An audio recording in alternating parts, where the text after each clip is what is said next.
Fala pessoal, Carol na área trazendo mais um vídeo aqui no canal. No vídeo de hoje vou contar para vocês sobre um serial killer que agiu nos Estados Unidos entre 1971 a 1972. Foi um inscrito que pediu para eu estar comentando sobre esse caso e não deixa de ser mais de um episódio, eu posso dizer para vocês, de serial killers não identificados. Eu já trouxe um vídeo parecido para vocês há algumas semanas atrás, que não é nada mais nada menos de que serial killers que nunca foram pegos, que a polícia nunca descobriu quem eram. Então se você gosta desse tipo de conteúdo, já vai se inscrevendo aqui no canal e também já vai deixando o like, o curtir. Isso ajuda muito para estar o canal crescendo cada vez mais também, então só aperta no like aí que já vai estar ajudando bastante e também ativa o sininho de notificações, que assim você vai receber todas as notificações aqui do canal e não vai ficar de fora nem nada, só vai receber uma notificação aí. Então vem comigo, vamos conhecer esse caso que ficou conhecido como Freeway Phantom.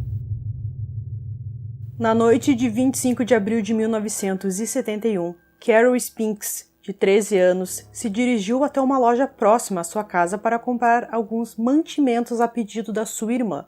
Mas a menina foi sequestrada no percurso e após 6 dias seu corpo foi encontrado já sem vida a uma rodovia na cidade de Washington, nos Estados Unidos. Em exames realizados em seu corpo, foi confirmado que a menina foi fisicamente e sexualmente agredida. A causa de sua morte foi por estrangulamento. A menina estava vestida, mas sem os sapatos. A polícia acreditou que aquele caso da Carol era um caso isolado, então tentou ali fazer todas as investigações para ver se encontrava o assassino, mas durante as investigações, outro corpo foi encontrado de uma forma muito similar ao da Carol. Em 8 de julho, o assassino fez mais uma vítima. Darlenia Johnson, de 16 anos, foi sequestrada enquanto caminhava do seu serviço para sua casa. Uma testemunha relatou ter visto a Darlenia em um velho carro preto, dirigido por um homem afro-americano logo após o seu sequestro. O corpo da Darlenia foi encontrado a aproximadamente uns 5 metros do corpo da Carol. Então, mais uma vítima encontrada em um local próximo. A polícia começou talvez a pensar que poderia não ser apenas uma coincidência. E outra coisa que aconteceu foi que a polícia, alguns dias após a morte da Darlenia, eles receberam um telefonema de alguém, um homem, dizendo informações que somente o assassino saberia, sabe? Dizendo onde o corpo estava, mas a polícia não deu muita bola e encontrou o corpo dela apenas 11 dias depois, que dificultou muito o trabalho da perícia. O corpo já estava em avançado estado de decomposição, então a polícia não conseguiu dizer se ela sofreu algum abuso sexual e também não conseguiu definir a causa da morte. Mas eles viram que tinha alguns sinais de que ela foi estrangulada, que nem o caso da Carol. Também, nesse caso, a moça foi encontrada vestida, mas sem os sapatos. Mais uma coincidência. Então, dois casos parecidos com muitas semelhanças, tanto na forma como as duas foram mortas, também a idade bem próximas umas da outra. Então a polícia começa a cogitar que tem algum serial killer na região. Em 27 de julho, Brenda Crockett, de 10 anos, não voltou para casa depois de ir a uma loja a pedido de sua mãe. Perto das 9h30 da noite, o telefone da família Crockett tocou e foi atendido por a sua irmã de 7 anos, que estava em casa esperando, já que a família saiu para fazer algumas buscas pela Brenda na região. Quando a menina de 7 anos atende o telefone, a Brenda estava do outro lado da linha chorando e dizendo que um homem branco me pegou e eu estou indo para casa em um táxi. Ela também deu algumas informações que acreditava estar na Virgínia antes de desligar rapidamente com apenas um tchau. O telefone toca novamente, só que dessa vez quem atende é o namorado da sua mãe. Então, novamente é a Brenda no telefone, ela fala que está com um homem branco novamente, fala também sobre um táxi, de estar num táxi voltando para casa, Só que dessa vez ela também pergunta se a mãe dela viu ela, uma pergunta meio sem sentido. Então o namorado da mãe pergunta se ele pode falar com esse homem que sequestrou ela, e ele escuta passos fortes vindo em direção ao telefone e a menina se despede novamente e a ligação cai. A polícia então concluiu que a Brenda provavelmente ligou para casa a mando do assassino, do seu sequestrador, que alimentou a família com falsas informações para ter tempo de cometer o crime. Pela manhã do dia seguinte, seu corpo foi encontrado por um motorista também próximo a uma rodovia, igual aos 2 casos anteriores. Ela foi estuprada e estrangulada e um lenço estava amarrado em seu pescoço. O assassino até para por algum tempo de cometer os crimes. A polícia acredita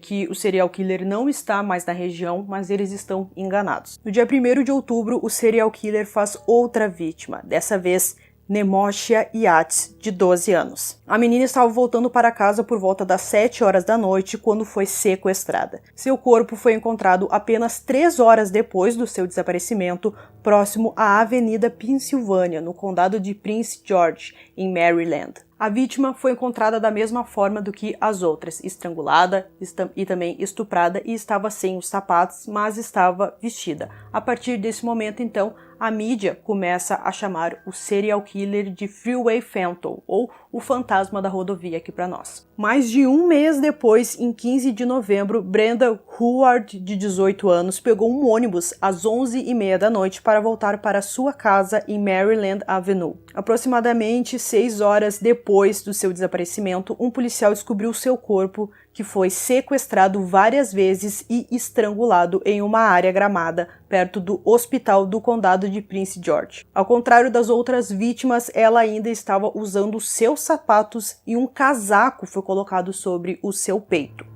Quando os policiais revistaram os bolsos do casaco, continha um bilhete do assassino.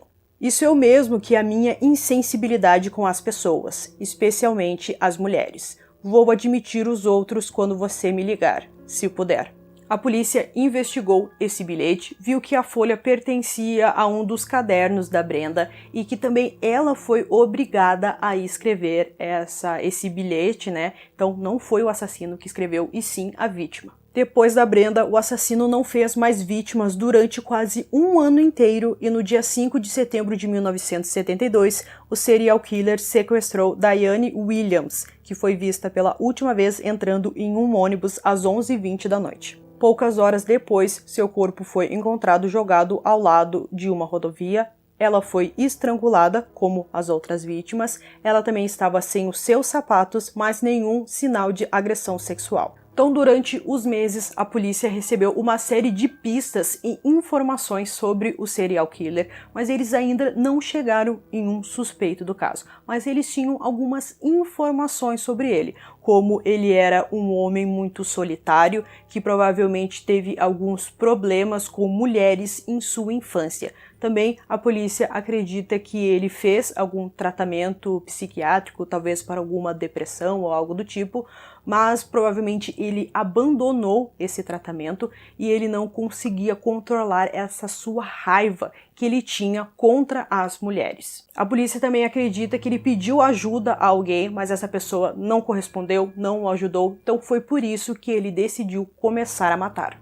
A polícia acredita que o serial killer provavelmente morava em Washington ou em alguma cidade bem próxima, já que ele conhecia muito bem a região. A polícia também acredita que ele tinha um carro ou um caminhão na qual ele colocava todas as suas vítimas dentro e levava elas provavelmente para algumas casas abandonadas, na qual ele realizava os estupros e depois matava essas jovens. A polícia também acredita que ele utilizava uma máscara para cobrir seu rosto, já que ele não queria que as vítimas vissem o rosto dele, e também a polícia conclui que provavelmente ele era um ex-militar ou algo do tipo, já que ele tinha muita habilidade em realizar tudo aquilo e também ele não deixava muitas evidências nas cenas dos crimes. O serial killer mais ou menos tinha sempre a mesma lógica em seus crimes. Ele só pegava meninas entre 12 a 17 anos, ele as sequestrava de noite quando elas estavam indo a algum lugar ou voltando de algum lugar, Então depois ele as estuprava e depois as estrangulava, normalmente com as próprias mãos, e depois ele abandonava os seus corpos em uma rodovia, por isso do nome de Fantasma da Rodovia. Então, durante os anos, a polícia acabou perdendo alguns documentos, algumas informações sobre os serial killers, mas nós temos alguns suspeitos desse caso. Entre os suspeitos estavam membros de uma gangue conhecida como Estupradores Green Vega. Os membros dessa gangue foram coletivamente responsáveis por vários estupros e sequestros em Washington e aos arredores de Maryland. Os membros da gangue foram entrevistados e um dos membros acusou um de seus companheiros.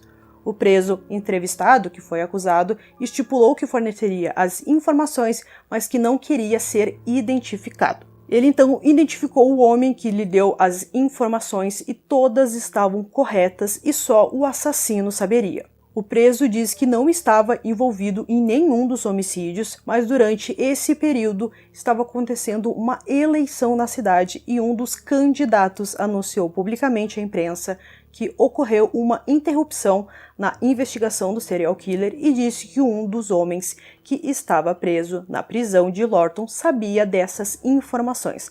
A partir desse momento, o detento não forneceu mais nenhuma informação e também disse que nunca deu informações para a polícia. Outros suspeitos descartados desse caso foram Edward Sullivan e Tony Simons.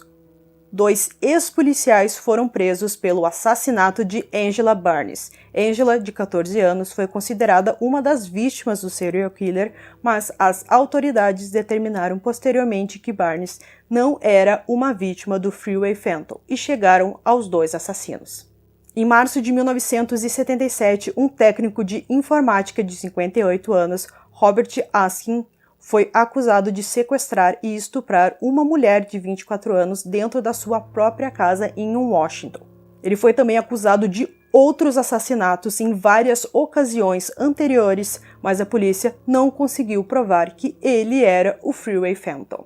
Então, gente, trouxe esse caso para vocês aqui, lembrando que foi um inscrito que pediu, então dando sequência aos nossos serial killers não identificados. Se vocês querem mais vídeos sobre esse assunto, vocês podem deixar aqui nos comentários algum serial killer que vocês queiram que eu esteja comentando, e também se quer que algum serial killer que foi conhecido, né, que teve o seu nome revelado e queiram que eu esteja trazendo aqui no canal, pode deixar aqui também nos comentários que com certeza eu vou estar trazendo um vídeo aqui para vocês.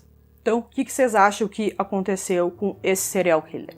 Já que ele nunca foi encontrado, será que ele fugiu da cidade? Ou será que alguém matou ele por algum outro motivo? E daí realmente fica muito mais difícil da polícia encontrar. Mas até os dias de hoje, esse caso ainda está aberto.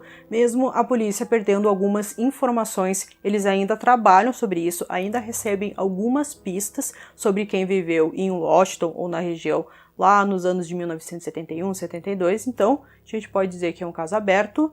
E a gente espera também que a polícia encontre o verdadeiro responsável por tudo isso. Então eu espero que vocês tenham gostado desse vídeo. Esse foi mais um vídeo aqui no canal Durmam Bem e até o próximo.